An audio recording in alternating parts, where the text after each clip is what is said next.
Nako, heto na mga kababayan. Kung Pulong Duterte, may balita ulit sa ICC sa dahig. Kumusta kaya ang kalagayan ni former President Duterte? Ayan, makakalaya na kaya mga kababayan. So ito, pakinggan natin yung pahayag ni Congressman Pulong Duterte. Pulong, maayong hapon, kamusta po? Okay lang. Um, Sir, marami pong nagtatanong bakit daw na-cancel yung visitation the last 2 days. Tungod sa severe snow na warning, no, for the past 2 days, ang translator dili maka-ani sa DU, so mo to gi-cancel nila, pero gi-offset po nila maka-visit ko Friday. Okay. Pero ang botong isa ka day nga wala ka visit ang botong saon na between the lawyers and sa ICC kung si plano nila. And as far as the former president is concerned, kung kamusta po si dating Pangulong Rodrigo? Okay man. Nikaon siya karon. Usa ko na nagsulod, nikaon siya mga 1 p.m. Pagsulod ako mo pay paghuman po nagkaon. Mura gihapon. Iyahang kuan Fanta Zero karon kay walay stock Coke Zero ana.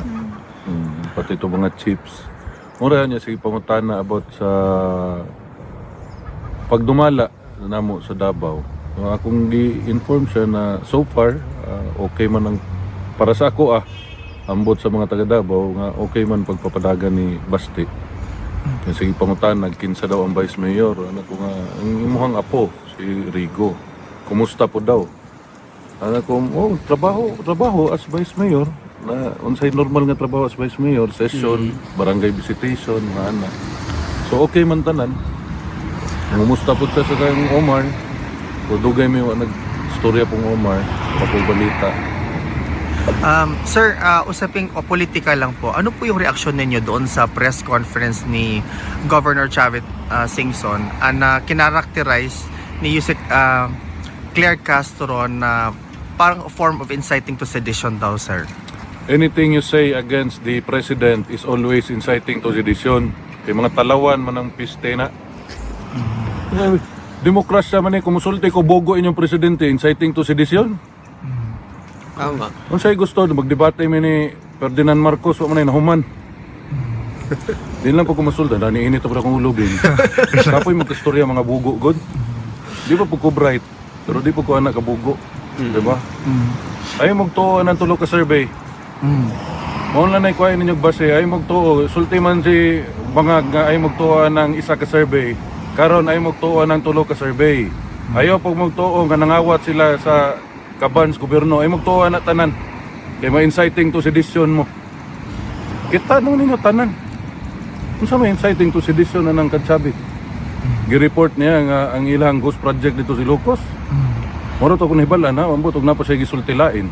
Kasi sabi daw ni Governor Chavit na dapat daw hindi natin bitiwan yung pag-imbestiga, kasi sabi din naman daw yun ni President Bongbong Marcos na imbestigahan yung flood control project, unahin daw yung Region 1. O siyempre unahon ang lugar nga namang hilabot man siya sa laing lugar. Yadto bitaw nilang Davao sila nakita muta. Muta sa taga Davao ilang nakita. Adto siya sa iyang lugar. Bao ba sigwa sa kabalo og asa ng mga barangay sa iyang lugar kay wa po na dito siguro nagdako na. Pati na yung anak ko na dito nagdako. Sir, just to conclude the short interview, ano yung Init gusto mo? ba? Sir, ano yung gusto ano yung gusto mong sabihin sa mga kababayan natin? Uminit ang ulo ni Kong Pulong nagtanggal ng bonnet eh. Ha? Unsahan? Opo, sir. Bugdaw na kayo ba? Maog yun. Ano yung gusto mong sabihin, sir, sa mga sumusuporta at sumusabaybay pa rin sa kaso ni dating Pangulong Rodrigo Roa Duterte? Salamat sa inyong suporta. Di na mo mabayran pamilya ang inyong gipakita nga pagsuporta sa among amahan ug sa among pamilya, no. I-appeal na lang namo kamo mga Pilipino nga gasuporta sa amo ang pag-ampo nga unta tagaan ug maayong panglawas ug nindot nga kaugmaon. Daghang salamat. Maraming salamat kung mabuhay po kayo. Salamat. Ayan mga kababayan, yun po yung ulat galing kay Kong Pulong Duterte yung kanyang pagbisita dito kay former President Duterte sa Dahig. So okay naman daw mga kababayan. May mga tanong lang si former President Duterte about sa pamumuno ni Mayor Baste sa Davao. Okay naman daw mga kababayan, maayos. So tinanong niya din kung sino Vice Mayor, yung kanyang apo daw ang Vice Mayor na ayun tumatayong Vice Mayor ngayon. So at uminit din ang ulo dito ni Kong Pulong nung sabihin yung about sa gustong idemanda si si Ilocos Sur, dating Ilocos Sur Governor Chavit Singson. So yun mga kababayan, mag-comment po kayo ano masasabi nyo dito sa pahayag po ni Kong Pulong Duterte mga kababayan. So maayos naman ang kalagayan ni former President Duterte, no? Pero sana soon makalaya mga kababayan, no? At makauwi ng Pilipinas si former President Duterte. So ngayon mga kababayan, pag-usapan naman natin, sana yun? Hindi ito. Saan ba yun? Ito. Yung pagbili sa Greenland, pinag-aaralan daw ng Trump administration. Hala ka, mga kababayan. Pati Greenland ay gusto nang bilhin ni President Trump. Hala. Nako, papayag kaya yung mga taga-Greenland, mga kababayan? Bili sa Greenland. Yan ang pinag-uusapan ngayon ni US President Donald Trump at ng kanyang National Security Team. Si JC Yumul para sa mga detalye. Hindi na bagong bagay ang ginawang pagbili ng US sa Greenland. Ayon kay Press Secretary Caroline Leavitt, kasalukuyan itong pinag-uusapan ng administrasyon ni Pangulong Donald Trump. That's something that's currently being actively discussed by the President and his national security team. And I would point out that the acquisition of Greenland by the United States is not a new idea. This is something that presidents dating back to the 1800s have said is advantageous for America's national security. Pinanindiganan ng White House na ang layunin ng ideya sa pagbili ng Greenland ay para sa depensa ng US laban sa Russia at China sa Artico. The President has been very open and clear with all of you and with the world that he views it in the best interest of the United States to deter Russian and Chinese aggression in the Arctic region. And so that's why his team is currently talking about what a potential purchase would look like. Kamakailan, muling umugong ang interes ni Trump sa pagkontrol ng Greenland, bagay na una na niyang pinalutang noong 2019. Aniya, ang isla ay mahalaga para sa estratehiya ng US military. Ayon sa Pangulo, kulang ang mga ginawa ng Denmark para protektahan ang teritoryo. Samantala, binigyang diin ni European Council President Antonio Costa na walang desisyon na ilalapat sa Denmark at Greenland kung walang pag-ayon ng Denmark at Greenland. On Greenland, allow me to be clear. Greenland belongs to its people. Nothing can be decided about Denmark and about Greenland without Denmark or without Greenland. They have the full support and solidarity of the European Union.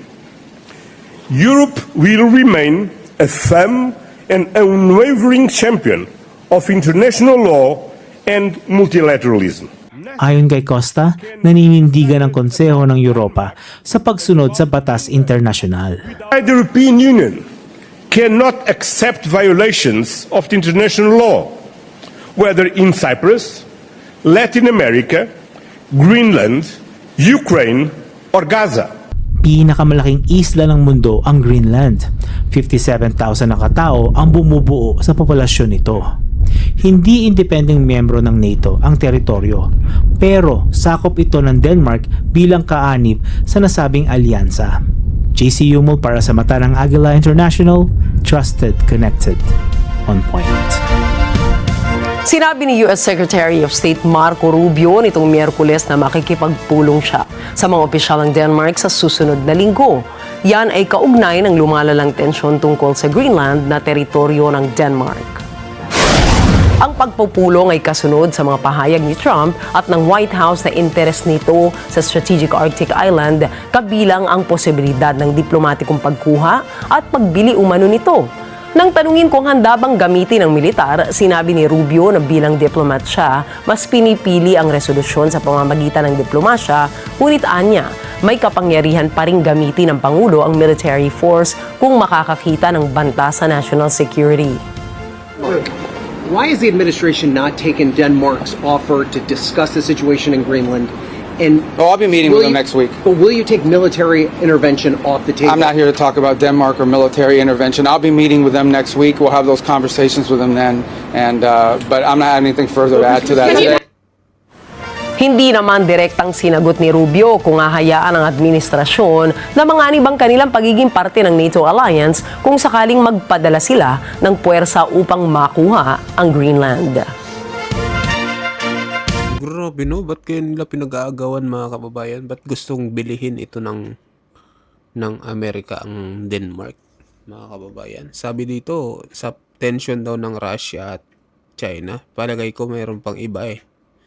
Siguro may yaman ding itinatago itong Denmark kaya gustong bilihin ng Amerika, mga kababayan. So kayo mag-comment po kayo ano masasabi nyo dito sa pahayag po ng Amerika na gustong bilhin itong Greenland. So mag-comment kayo mga kababayan sa mga bagong pasok dyan. Pa-subscribe din po ng ating channel mga kababayan. Maraming salamat po.